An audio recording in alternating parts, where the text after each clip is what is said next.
Hi, this is Sam Welker with thinkparticle.com, and in this series we're going to be talking about the TP Toolkit. It's a visual documentation series for the TP Toolkit, a plugin for Cinema 4D that allows you to use thinking particles really easily. It's basically we built a graphic user interface and objects for thinking particles and added our own little tweaks that we thought would make it really powerful, and we're really excited about it. So in this video, we're going to be talking about the TPSimple object.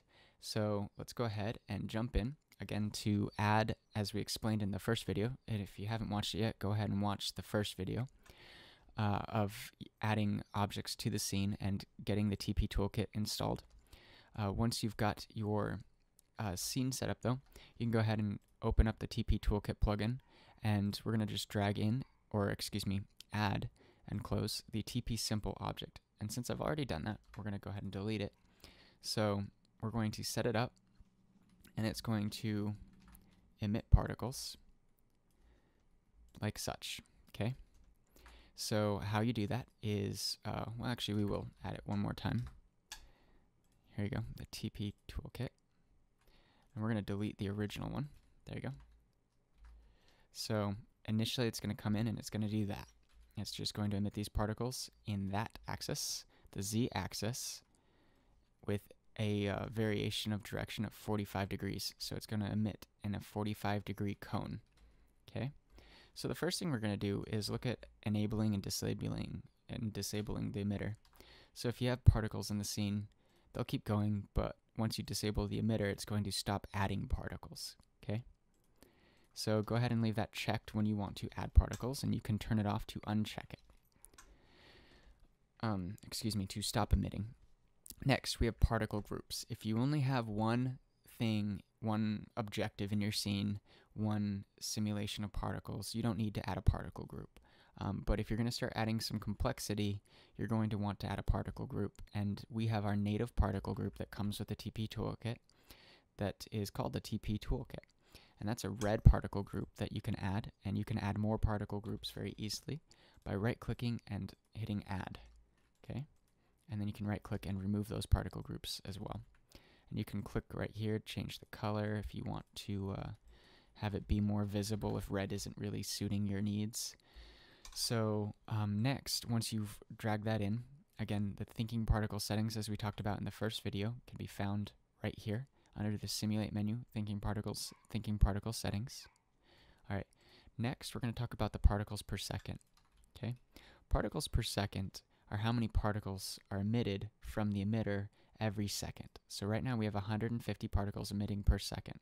Okay, so if we emit for 61 frames, which is just over 3 seconds, we have 310 particles.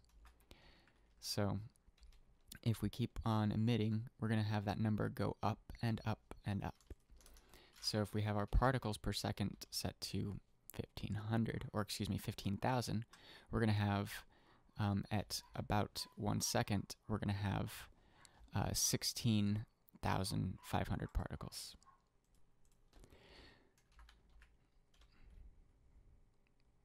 And if, again, we set that number to a lower value, we're going to only have about 40 frames in, we're going to have 21 particles. Okay? So we could set that number really high, and we're going to have 15 million particles per second. And that's going to, in a normal scene, you're actually going to only have 100,000 particles. And once you have 100,000 particles, it's going to stop emitting them, because thinking particles are limited to 100,000 particles upon initial release, but you can add more just by changing the max particle value. Let's go ahead and set that to 100 million. Okay, and you can change your view types to dots if you're working with more particles, so you can get a better understanding of what's coming out. So right now we have, I think, about, let's see, we're emitting 1.5 million particles per second. So right now we have 2.55 million particles in the scene after about a second, almost 2 seconds. So if you added more dynamics and other things, which we'll talk about how to do later, it will get a lot slower, but you can emit a lot of particles really, really quickly that way. So next, we have our start and end emission times. So if you want to emit only on the very first frame, set your values to 0. And if you want to emit for the first, 30 frames for the first second, in America, if you're in other countries, a lot of them, I think all of them, minus maybe a select few, use 25 frames per second.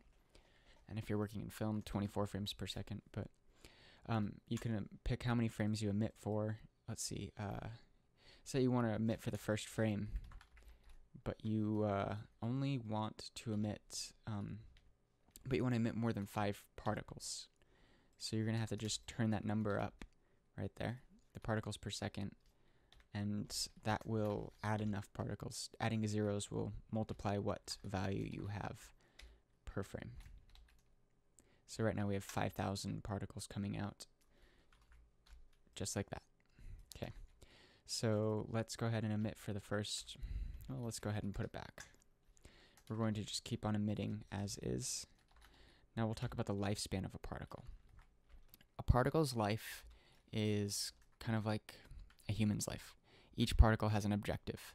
It's born and it dies, and in between it does what it's supposed to. It has its objective, its purpose that we get to define. So we get to, I guess, play God in our own sort of way.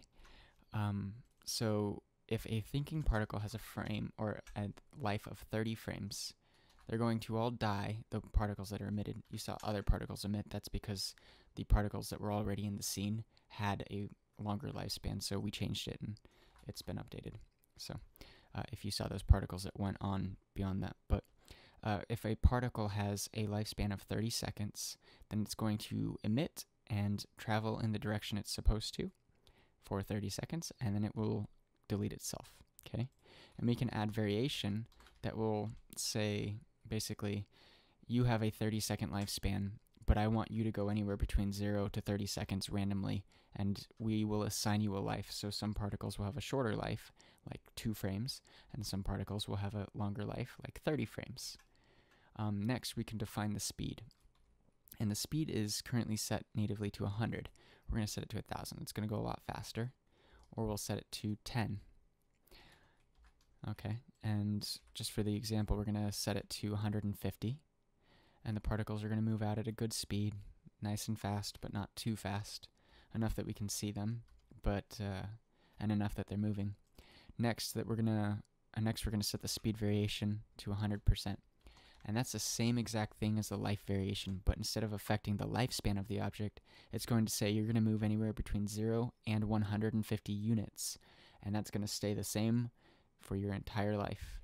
So you're going to move, so one particle will move, won't move at all, and one particle will move at 20 units per second, and or however, I'm not actually 100% positive how that works in Cinema 4D, but I'm not sure how they've measured it, but it will take its thinking particle units and it will move 100 units per second. So, actually, let's go ahead and check. Yeah, so it's moving approximately 100 centimeters a second. So, fun fact for you. So the speed variation is set to 100 and the life variation is set to 100, which will give us some variation in our particles. Next, how do you change which direction the particles are going to move? Do they always have to move on the z-axis? No. What you do is you set the emitter, the simple emitter, the z-axis is the emission direction, so you go ahead and just rotate that, okay? And then you're going to have the x-FOV and the y-FOV, and those are basically going to define the direction of emission. So if we set the emission values to their values and turn off the variation, it'll give you a better view. So the particles are emitting, let's go ahead and just look at this. They're emitting on the z-axis, moving in every direction in the x and z and y axis at 180 degree interval, so it's a hemisphere.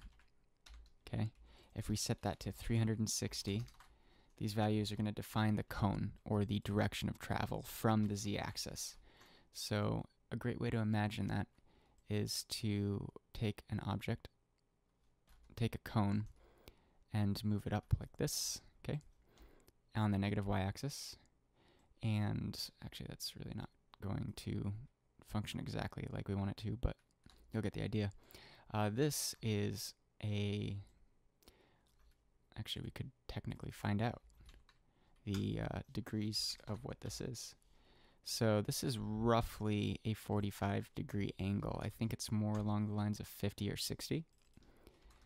So a cone like this, a cone shape that's emitting our particles, is set to a degree, a standard degree. What that does is it takes the particles and they move in the z-axis of according to our object.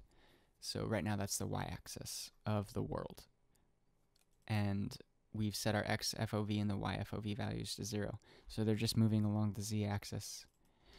And if we add variation to the x FOV, then they're going to have variation on their x-axis by that amount of degrees. That will give a random direction of travel within that limitation. It's kind of like in our lifespan, where we had our life set to 30 frames with the variation set to 100. So this is basically saying move in the z-axis, and then you're going to randomize on the x-axis 60 degrees in the positive and negative direction. Okay, so, or excuse me, in total, so it'd be 30 degrees in each direction. If you're going to set it to 180 degrees, it will move in this kind of, I guess, rainbow half disc shape. And if you set it to 0, again, it's going to move in this, move just straight up, or just straight in the z-axis on the object transform. So let's go ahead and set that to 30, and that's going to move it in the x and z axis, okay? But because the y FOV is set to 0, it's not moving in the y-axis. So if we set that to 90, it's actually going to move more in the y-axis than it will in the z-axis, or I mean x-axis. So that is how the TPSimple object works in the TP Toolkit. Okay, so we've talked about how to enable and disable the emitter, how to add different thinking particle groups, how to add a certain number of particles per second, when to start and end the emission, the birth of particles, the lifespan of each particle and how long they last for, adding variety to that, adding the speed to the particles and variety to that, and also adding variety to the direction of travel with the FOV values. So that's how the Thinking Particle Toolkit's TPSimple object works. Thank you for watching this video, and go ahead and check out thinkparticle.com to find the TP Toolkit and a bunch of other videos. We're going to have an entire series on each object in the Thinking, or in the TP Toolkit. So we'll explain each object in the TP Toolkit, and you can find those videos on thinkparticle.com with a bunch of other videos explaining how to use thinking particles. So thank you very much for watching. I'm Sam Welker, and I'll see you guys later.